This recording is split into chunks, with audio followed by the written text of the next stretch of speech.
This is all in Eckline Lifestyle. I hope everyone had a great day today.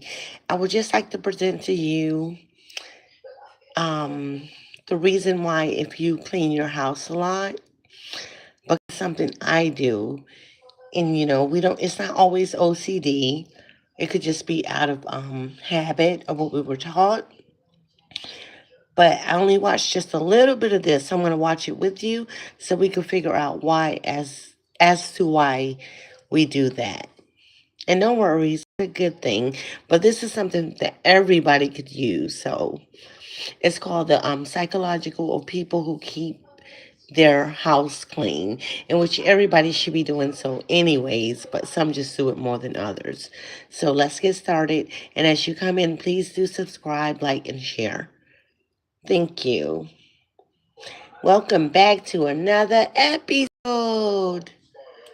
Someone's home and noticed that it was spotless, not because they were expecting guests, not because they spent the weekend deep cleaning, but simply because it is always that way, and you find yourself wondering, how do they do it? What is different about them? Are they just more disciplined? Do they have more time? Do they simply enjoy cleaning their home more than the rest of us? Here is what I have discovered. Those people are not just cleaner. They are wired differently, and I do not mean that in any mystical sense. I mean it literally. Guys, this is going to be interesting, so listen up and pay attention, okay? Thank you. Let's continue. Neurologically, psychologically. The person who cleans their house every single day is operating from a completely different mental framework than someone who cleans only when things get out of hand or when guests are about to arrive. Today, I want to break that down for you, because what I am going to show you is that a clean home is not just about a clean home.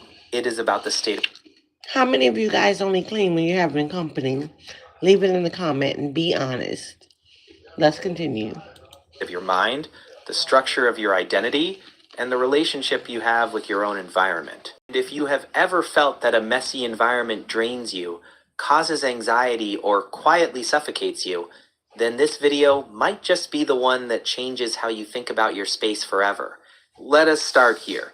Your brain does not distinguish between your inner world and your outer world as precisely as you might think. The space you live in is constantly sending signals to your nervous system. There is a concept in environmental psychology called cognitive load. Cognitive load is simply the amount of mental effort your brain is using at any given moment. And here is what research has shown. Physical clutter competes for your attention even when you are not consciously aware of it. Every pile of unwashed laundry, every stack of unread mail, every dirty dish in the sink, socks on the floor, clothes draped over a chair or left on the bed, your brain registers all of it as unfinished business. And unfinished business is mentally expensive. A study conducted at Princeton University Because we know that it's unacceptable. This is why it becomes mental. Let's continue. found that physical clutter in your surroundings actually interferes with your ability to focus. It overloads your visual cortex and impairs your brain's ability to process information. So your messy room is not just irritating, it is literally making you less sharp, less focused, and more mentally fatigued. Does your focus slip when your space is disorganized? Now flip that around. When your environment is clean and ordered, your brain gets to relax. That is why people who clean their home every day are not just tidier. They think more clearly. They are calmer. They are more focused. Their environment works for them, not against them. Now, I want you to understand something deeper about this behavior. When we talk about people who clean every day, we are not really talking about people who love scrubbing floors. And let us be honest, who actually enjoys scrubbing the floor every day or vacuuming constantly? We are talking about people who have figured out, consciously or not, that maintaining their environment is one of the most reliable ways to maintain a sense of control over their own life. Think about it this way. There are so many things in your life that you cannot control. You cannot control the economy, the weather, other people's behavior, the result of a football match on TV, what happens in traffic, This or is what your boss true. says in a meeting.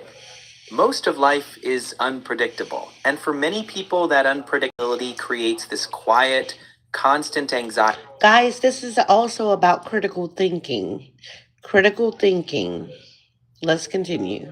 A background hum of stress that never fully goes away, but your home, that you can control. The state of your kitchen counter, whether your bathroom has been wiped down, whether your bed is made, those are entirely within your domain. And every time you act on your environment and restore it to order, you send a signal to your nervous system that says, I am in charge here. I can handle things. Everything is okay. Have you ever felt a sense of relief after cleaning your home? In psychology, this relates to what is called the locus of control. People who have a strong internal locus of control, meaning they believe their actions genuinely influence their outcomes, tend to experience less anxiety, greater motivation, and greater resilience. And one of the simplest ways to reinforce your internal locus of control every single day is to take ownership of your immediate environment. Clean the counters, make the bed, wash and put away the dishes before they pile up, and you will feel the relief. Now I want to talk about something that I believe is the real key to understanding this behavior. And it brings me back to what I talk about constantly on this channel: identity. People who clean their home every day are not doing it primarily because they love cleaning. Let us be realistic. Who actually enjoys tidying their home? Everything he has said thus far is really true. Listen carefully, guys. Educational purposes only. In order to do better, you have to know better to do better. Let's continue. Home every single day? Most of them would probably tell you they do not. They do it because somewhere along the way, through repeated action, through building the habit, through seeing the results, they internalized an identity. They became the type of person who keeps a clean home, and once that becomes part of what you believe yourself to be, the behavior becomes almost automatic. Behavioral psychology is very clear on this. We act in alignment with who we believe we are. So if you believe you are a disorganized person, a messy person, someone who simply cannot keep things tidy. Did you catch what he's saying, guys? It's almost like manifestation, speaking either positive or negative out of your mouth. You get what you speak. You draw that energy to you. This is what he said on this note. Let's continue.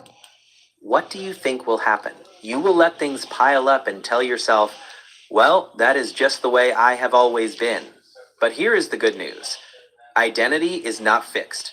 Identity is built through evidence, and the evidence comes from your actions. Every time you wipe down the table after dinner, you are building the identity of someone who takes care of their space. Every time you make your bed in the morning, you are reinforcing the belief that you are someone who follows through on small commitments. Facts. And let's talk about making the bed in the morning. I was taught as a child, especially from my grandmother, and really only her. If you slept overnight in her house, you would have to get up every morning at 5 a.m., whatever time. Well, actually, she gets up at 5 every morning. She'll give you extra 30 minutes, so that means you had to get up at 5:30, make the bed, go in, wash your face, brush your teeth, take your bath, dress before you even make it to the breakfast table. True story. Let's continue. Do that enough times, and your brain has no choice but to update its picture of who you are. This is what identity-based habit theory, rooted in cognitive dissonance research, tells us. Repeated actions shape self-concept, and once a behavior becomes part of your identity, it becomes natural and automatic. The goal is not to force yourself to clean every day for the rest of your life. The goal is to do it consistently enough that you stop being someone who has to force themselves to clean their own home, and start being someone who simply does it. Let me tell you why this habit Right. is especially powerful when it becomes part of your morning ritual. Neurologically, right after waking up, your brain is in a relaxed, receptive state. Your cortisol, your stress hormone, naturally spikes in the morning, which actually creates a window for focus and neuroplasticity. Your brain is literally more capable of rewiring itself in the morning than at any other point during the day. So, what happens when the very first And this is because it's the start of the day, guys. However you wake up and whatever environment you wake up in is what you get. That means if you wake up and you have a lot of chaos around you, such as clothes on the floor, just things out of place. It's going to set you off into a different direction. Let's continue. First act of your day is to make your bed or to wipe down the kitchen, you are doing several things at once. First, you are using that neurological window to reinforce a behavior that will eventually become automatic. Second, you are generating what psychologists call a completion loop. Your brain receives a small but genuinely powerful dopamine hit when you finish a task and see the results. A made bed, a clean sink, a wiped counter, these are visible markers of a completed action, and they feel good to the brain. Third, and this is the most important part, you are building momentum. Admiral William McRaven, in his famous commencement speech at the University of Texas that went viral, said something incredibly simple and profound. If you want to change the world, start by making your bed. Because when you make your bed in the morning, you have already accomplished the first task of the day. That Very gives you a small true. sense of pride. It encourages you to complete another task and another. And Yes. by the end of the day, Yes. that one small task will have multiplied into many completed tasks. The compound effect of daily cleaning is not just to tidy your home. And you've done it without any effort or any forcefulness. Because as he said, once you complete one task, especially when you first get up and you make your bed, the next task will be whatever other tasks you do. After you use the bathroom, you're going to clean it behind you. Okay, let's continue. This is exciting, guys. I love it. Please Home. subscribe as you It come is a in. more productive day. Every single day. Now I want to be honest with you about something. Because I know some of you listening right now are thinking, Rob, I am just a messy person. I have always been messy. My parents were messy. My apartment has always been messy. That is simply who I am. I hear you, but I want you to hear this. Your clutter is not neutral. It is trying to tell you something. Right. It is almost always either a symptom or a cause of something that is happening on the inside. When life feels out of control, people's environments tend to reflect that. When someone is going through depression, their space is often the first thing to deteriorate. Their apartment becomes dirty, Most dishes go certainly. unwashed, beds go unmade. The mess on the This is the worst, guys. If you're ever in a state of mind of depression, the best thing that you can do is find things that you haven't done that need to be done. It'll take your mind off of it. And once you get the task completed, it will make you feel so much better. Let's continue. on the outside mirrors the chaos within. Research published in the Personality and Social Psychology Bulletin found that people who described their homes as cluttered or full of unfinished projects had higher levels of the stress hormone cortisol throughout the day compared to people who described their homes as restful and relaxing. Think about that. The state of your home is literally affecting your baseline stress level every hour you spend in it. So if you have been wondering why you feel tired when you come home from work, why you cannot seem to relax, why your Look evenings at all feel those stressful even dishes. when Look how nothing you particularly look. bad happened that day, look around. Your Look environment around. may be the very thing that is quietly draining you. Here is something I want you to stop believing right Pretty now. much. People who clean every day are not more disciplined than you. They have not somehow achieved a level of willpower that you have not yet reached. Right. That is an entirely wrong frame. And I want you to stop thinking that way because it is simply not true. When you Right. watch someone with a consistently clean home, you are not watching discipline in action. You are watching a system. You are watching automation. You are watching someone whose habit has become as natural as brushing their teeth before bed. It is simply what they do, Correct. just like brushing their teeth, as I said. And that is what you want to build for yourself. Not more discipline, more automation. Because discipline is a limited resource. You can burn through it. We have all had the experience of being very strict with ourselves in one area, only to fall completely apart in another, because we used up all of our willpower. Automation does not work that way. Automation is self sustaining. A 2009 study published Yes. in the European Journal of Self Social Psychology sustaining. found that it takes an average of 66 days for a new behavior to become automatic, to shift from some. Whoa. It was 28 days. I was told to take 28 days to break a bad habit, 28 days to start a bad habit. So he just says 66 days. So let's pay attention and see what else he has to say on this. I'm listening with you guys and learning at the same time. Let's continue. Something you have to consciously choose to do, to something your brain simply does on its own. So the goal is not to force yourself to clean every day for the rest of your life. The goal is to force yourself to clean every day for long enough that it stops being something you force. That is the transition. And once you make it, the habit sustains itself. There is another dimension to this that does not get talked about enough, and that is the sensory experience of a clean environment. Because cleaning your space every day is not just a cognitive benefit, it is a deeply physical, sensory, almost nervous system level experience. Think about what it actually feels like to walk into a clean room. The visual clarity, the open space, the absence of that low-level visual noise that clutter creates. There is something about a clean, ordered environment that communicates safety to your nervous system. It signals, things are handled. Everything is okay. You can rest now. For people who are highly sensitive, people who absorb the energy and the moods of the environment around them, this effect is even more pronounced. If you have ever walked into a messy room and immediately felt your anxiety rise, or entered a clean, minimalist space and felt yourself exhale, that is your nervous system responding to environmental input. And for those people, maintaining a clean space is not a preference. It is genuinely a mental health practice. There is a reason why hospitals, Okay, guys, did you hear that? It's a mental health practice. It's very true. As you can see, let me just go back a little bit. Let's do this right here. One moment. Look at this. See this right here? It's just unorganized. You can't think straight. Um, you're trying to figure out how to organize it, where you're gonna store it, things like that.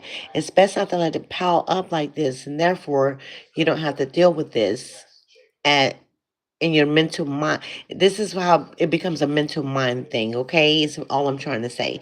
So let's continue. practice. There is a reason why hospitals, meditation centers, high-end spas, all places designed to promote healing and calm, are obsessively clean and ordered. It is not merely aesthetic, it is neurological. A clean environment actively supports your brain's ability to regulate, calm down, and recover from the stress of the day. Here is something I find absolutely fascinating. What is that? And I want to share it with you because I believe Share it will it. change the way you see this entire habit. When people clean, they are often not just cleaning the physical space. There is a reason why so many people reach for a broom or a vacuum cleaner when they are stressed, anxious, or emotionally overwhelmed. And be honest, has that ever happened to you? When you felt irritable or dissatisfied and suddenly found yourself reorganizing your home? The act of Yes. cleaning, its rhythm, its physicality, its visible and immediate results, is one of the most effective forms of behavioral activation that psychology recognizes. Behavioral activation is the clinical term for using physical action to shift your emotional state. When you are anxious and sitting still, your nervous system stays activated. But when you get up and do something, especially something with a clear beginning, middle, and end, you give your brain a way to discharge that nervous energy through action. The dishes get done, and something inside you settles. People who clean every day have often stumbled onto this without realizing it. They have built a habit that serves them emotionally just as much as practically. The physical act of restoring order to their space helps them restore order to their mind. The external process mirrors and supports the Absolutely. internal one. And this is especially powerful at the end of the day. If you spend 10 minutes tidying up before bed, wiping down surfaces, putting things back in their place, You don't have to worry about bringing it into the next day. So this is my reason as to why I do things. If there's dishes in the sink, I don't want to leave them in the sink overnight because in the morning, the next day, mañana, I will have to get up and do the dishes. So that flow works for me to get it done the night before instead of procrastinating. I pretty much never put off what I can do today, tomorrow. Let's continue. leaving the space exactly as you want to find it tomorrow morning, What you are really doing is creating a psychological boundary between the day that was and the night that is coming. You are telling your brain, the day is done. I handled it. It is time to rest now. So let us talk practically. Because I know some of you are listening to this and thinking, okay, I understand, but I am still not doing it. I still let things pile up. I still tell myself I will clean later and that later never comes. So, how do you actually begin? The first thing, and this is critically important, is to shrink the start. One of the biggest reasons people do not clean consistently is that they wait until there is a towering pile of dishes, a mountain of dirty laundry. And then when they look at how much work awaits them, they cannot even bring themselves to begin. And large tasks are easy to avoid. So what you want to do is never let it get to that point. Catch it small. Because you will get discombobulated when you let it pile up like that, and it's to the point where some people turn into hoarders, respectfully, because it gets out of control. Let's continue. Wipe the counter right after cooking. Wash the dishes right after eating. Put things back immediately after using them. When the mess never gets a chance to grow, the maintenance required is minimal. You are not cleaning, you are simply maintaining. The second thing is to attach it to something that already exists in your routine. This is what behavioral scientists call habit stacking, or what our grandmothers would have simply called building good habits. You are not trying to create a new habit from scratch. You are attaching a new behavior to an existing trigger. You already make coffee every morning, so wipe the counter while the coffee brews. You already brush your teeth every night, so wipe down the bathroom sink right after. The third thing is to make it enjoyable. I know that sounds obvious, but Yes. this is where most people go wrong. Do not approach cleaning as though you are. For me, when I'm cleaning, guys, it's a quiet, it's a stillness. As I'm cleaning and I don't have to talk, it gives me time to itinerate, organize. I'm thinking about mentally. So, okay, when I'm done with that, what's next on my itinerary? I've already thought about it in the midst of me cleaning. You see? Okay, let's continue. You are being punished, as something you are forced to do. And anything that feels like punishment, your brain will naturally avoid. So, how do you make it enjoyable? Put on the music you love, a playlist that lifts your mood or calms you, depending on what you Yes. need. Make yourself a drink. Turn it into a ritual you actually look forward to rather than a chore you dread. I wouldn't say turn it into a ritual, turn it into obedience type thing and an alkaline thing, just something that needs to be done. And it's the way that we should live, anyways. Let's continue. I want to close with this because I believe it is the most important thing I will say in this entire episode. Your home is not just where you live, it is a physical expression of your standards. And do not let yourself forget that. It reflects what you believe you deserve. And this is something that most people have never consciously thought about, yet it is operating on them all the time. When you begin to take care of your space, when you clean it and send yourself the message, I live here. This is what I deserve. Just imagine coming home from a long day in the city or from work, exhausted, and being greeted by an ordered, welcoming home. Be honest with yourself. That feeling is a good one, is it not? People who clean their Indeed, it is. Indeed, it's a great feeling to walk into a very fresh, clean home. And it's easy to do. I don't care if you have 10 kids or not. As long as you, and that's respectfully, as long as you organize yourself, it could be done. Let's continue. clean their home every day are not obsessive, they are not rigid, they are not spending hours scrubbing things. They have simply decided that their environment matters, that their inner world is reflected in their outer world, that it affects their mood, their energy, their sense of self. Does that not ring true? So here is what I would like you to do for yourself over the next 7 days.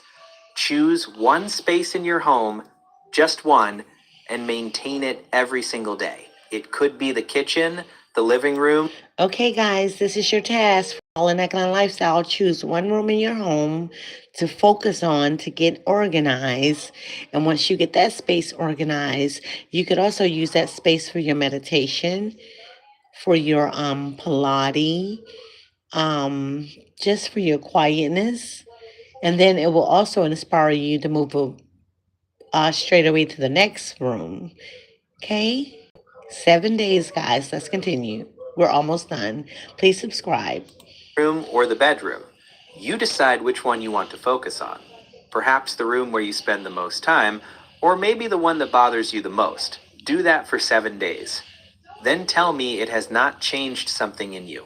Tell me it has not changed how you feel when you wake up and walk into that room in the morning. Tell me it has not given you a little more energy, a little more focus, a little more confidence that you are someone who follows through on small commitments to yourself. Because that is what this is really about. Not a clean room, not a made bed. It is about becoming the kind of person who shows up for themselves, someone who takes care of their apartment and, by extension, their inner peace. I would love to hear about your experiences. Okay, I'm going to stop it there. I love how he said your inner peace. That's what it's all about. Because when you don't have that self inner peace, it becomes a mental thing, guys. And I'm always telling you guys, your mental is everything. Please keep your mental strong. All in Eckline Lifestyle. And I hope you guys enjoy this. Please share this with your family and friends because it's very important. I just happened to learn a long time ago, and I got this from a Japanese friend of mine. Um, they taught me this concept, the same thing that he said. And I was already like that because I was already raised to be that way in my environments. To pick up if you see something on the floor, whether you dropped it or not. If you're eating an ice cream, make sure everything, the paper and the ice cream stick or whatever goes into the trash can. Um, but the Japanese, the less you have, the more space you have, the better off you be. Now, I do have a lot of things, and but they're stored in storage in places. Some things I can work on, and I'm gonna take the 7 day challenge along with you guys and make sure I get the few little things I have left because I had already been working on it throughout this cold Arctic days that we were having previously. So this is the time you should take time to do things like this, guys. When you're shed in and you really can't get out due to weather circumstances or however, but always find something that you can do to make your environment better within your home and your living situation for you, your kids, your pets, and everything. If you have pets that live on the inside, you want to keep your house fresh. Whenever I had my Rottweiler, I'm not gonna call her name, but I loved her very much, but nobody could tell that we had a dog that lived in the house at that time. So, I mean, everybody will walk in. You can't even like what it's supposed to smell like her, but I'm just saying for an example. Okay, guys, have a great night. All in Ecoline Lifestyle. Please do subscribe.